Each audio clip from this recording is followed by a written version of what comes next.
तो जो सवाल अब आया है बहुत इम्पोर्टेंट सवाल है, क्या धर्म पूरे परिवार के लिए समान होता है या अलग अलग होता है? जैसे एक परिवार में 5 लोग हैं, तो क्या वो सब एक ही धर्म के हैं? धर्म उनके लिए समान है या अलग अलग धर्म उन पे अप्लाई होता है?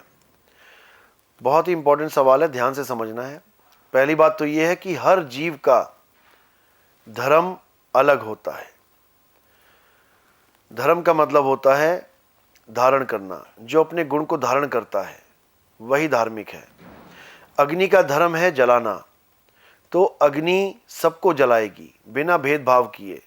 पानी का धर्म है गीला करना, वो सबको गीला ही करेगा बिना भेदभाव के। इसी प्रकार राजा का धर्म है अपनी प्रजा की रक्षा करना, अपने प्रजा की देखभाल करना। ये राजा का धर्म है। लेकिन प्रजा का धर्म ये नहीं है जो राजा का धर्म है। प्रजा का धर्म अलग है, अपने राजा का मान सम्मान करना, अपने राजा के दुख के वक्त में उसका साथ देना, ये प्रजा का धर्म है। मंत्री का धर्म क्या है? राजमंत्री का धर्म क्या है?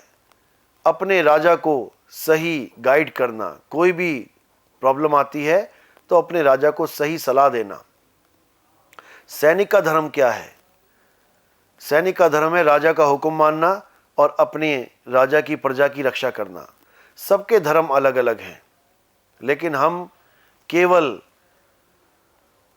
अपने आप को इन धर्मों में बांध बैठे हैं जो पूजा और कर्मकांड कहलाते हैं।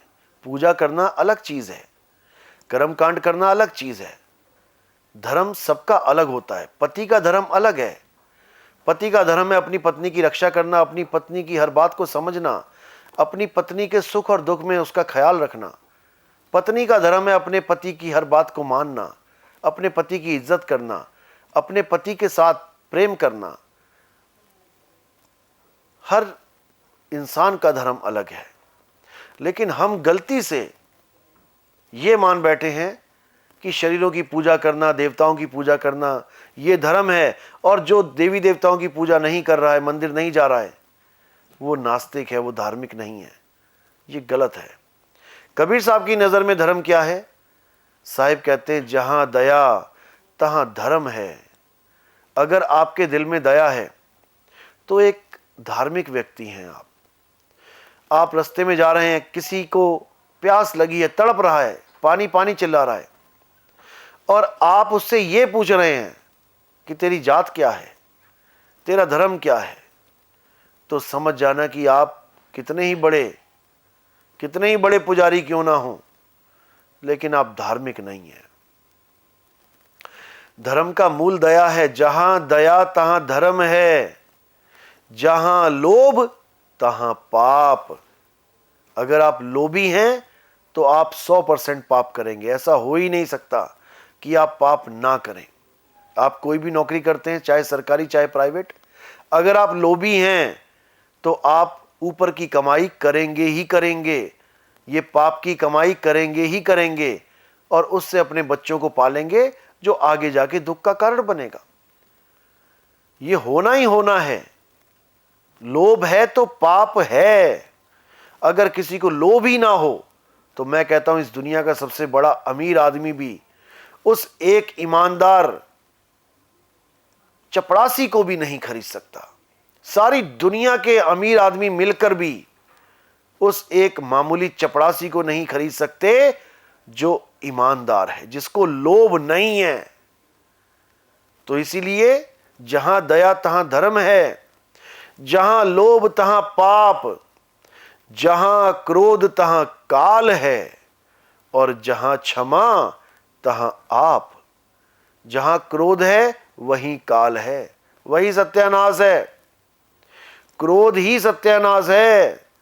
अगर आप क्रोध करते हो तो आपके रिश्ते टिक नहीं सकते, आपके घर में बरकत हो नहीं सकती, आपके घर में शांति आ नहीं सकती। तबाही का नाम ही क्रोध है। इसलिए साहिब ने साफ बोल दिया, कामी क्रोधी लालची और इनसे भक्ति ना होए। भक्ति करे कोई सूरमा, जाति वर्ण कुल खोए। जात वर्ण कुल, इन तीनों को खोए।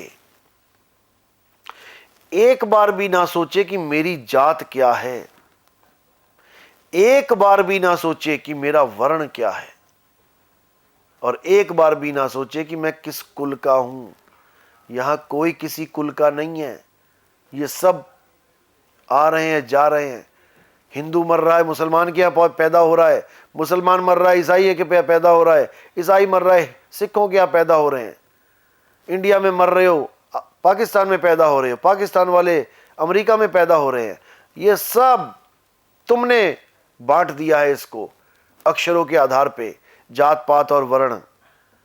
लेकिन इस प्रकृति में ये जात पात वर्ण की कोई अहमियत नहीं है। वो बच्चा कहीं भी पैदा कर सकती है।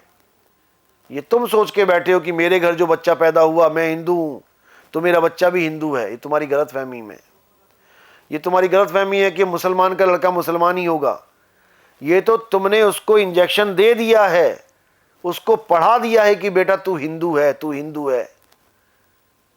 जिस दिन उसने विवेक लगाया, विचार किया, उसने किसी और धर्म के ज्ञान को सुना और समझा, उसको वो ज्ञान अच्छा लगा, तो उसी दिन वो पलट जाएगा। वो हिंदू से मुस्लिम हो जाएगा अगर उसे कुरान की बात समझ में आ गई। वो मुस्लिम से ईसाई हो जाएगा अगर उसे बाइबल की समझ में आ गई। और ईसाई हिंदू हो जाएगा अगर उसे गीता की बात समझ में आ गई। इसलिए बात सारी ज्ञान की है। कोई धर्म नहीं, कोई जात नहीं, कोई मजहब नहीं। ये सब 52 अक्षरों के खेल हैं। जब आदि मानव था तब कोई भी अक्षर की उत्पत्ति नहीं हुई थी। कोई अक्षर नहीं बना था तो ये धर्म के, जात के, पात के नाम कहां से आते? अगर आदि मानवों ने अक्षर की खोज ही ना की होती तो आज तुम्हारा कोई नाम तक ना होता। जात, धर्म और देश की तो बहुत दूर की बात है। अक्षर नहीं होते इसका मतलब यह नहीं कि तुम्हारा जीवन ना होता। गाय, भैंस, बैल, बकरे, हाथी, घोड़ा, शेर, ये बिना अक्षरों के जीवन बिता के चले जाते हैं। बिना धर्मों के, बिना वर्णों के, बिना जात पात के पूरा जीवन जी के चले जाते हैं। पैदा भी होते हैं, पलते भी हैं और बच्चे पैदा भी करते हैं बिना ये जाने कि मेरी जात क्या है, मेरा धर्म क्या है, मेरा वर्ण क्या है। इसी प्रकार इंसान भी इन 52 अक्षरों की वजह से इन जात पात धर्म में फंसा है। नहीं तो हम सब एक ही जात के हैं। मनुष्य चोला, यही हमारा धर्म है। मानवता ही हमारा धर्म है। हम मनुष्य हैं, मानवता इस मनुष्य का धर्म है। अगर हम मानवता को ही भूल जाएं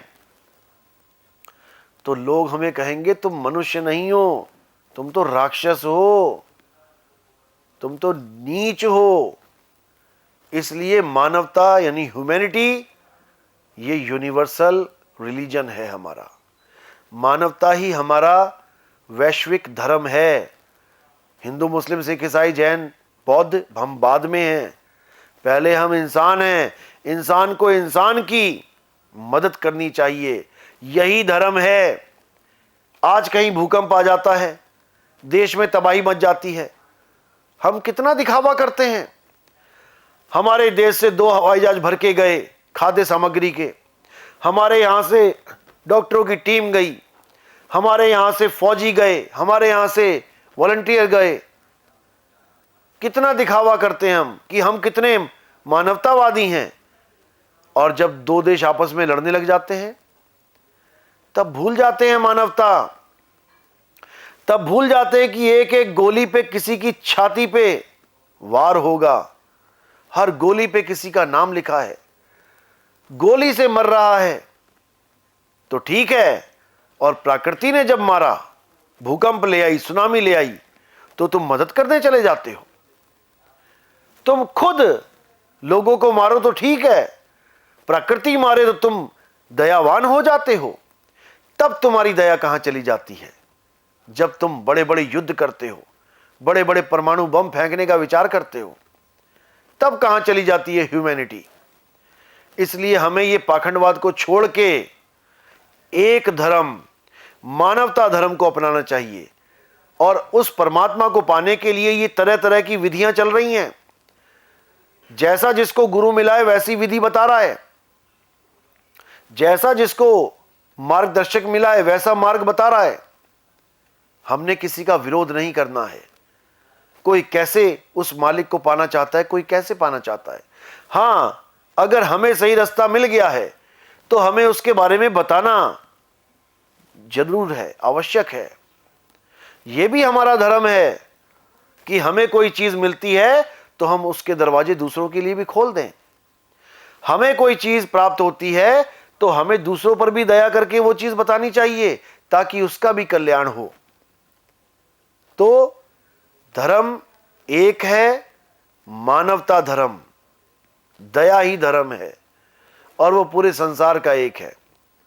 और जो हम धर्म मान बैठे हैं वो तो एक बोझ है हमारे ऊपर, क्योंकि हम उस घर में पैदा हो गए, इसलिए हमारे ऊपर एक भार लाद दिया गया। जैसे हमारे सरनेम, कोई शर्मा है, क्यों शर्मा है? क्योंकि शर्मा जी के यहां पैदा हो गया। कोई वर्मा है, क्यों वर्मा है? क्योंकि वर्मा जी के यहां पैदा हो गया। यह केवल एक बोझ है। शर्मा जी का बेटा पैदा होते ही खो जाता और किसी मौलवी के हाथ लग जाता तो उसका नाम अब्दुल्ला होता, शर्मा वर्मा नहीं होता। तो इसी प्रकार मानव धर्म को समझो, और जो आपके धर्म हैं, देश के प्रति हमारा क्या धर्म है, हमारे कर्तव्य ही हमारा धर्म है। अपने अपने कर्तव्य को जानो, अपने अपने धर्म को पहचानो और एकजुट हो जाओ, एक मानव धर्म को अपना लो। इसी से सबका कल्याण होगा और सारे झगड़े खत्म हो।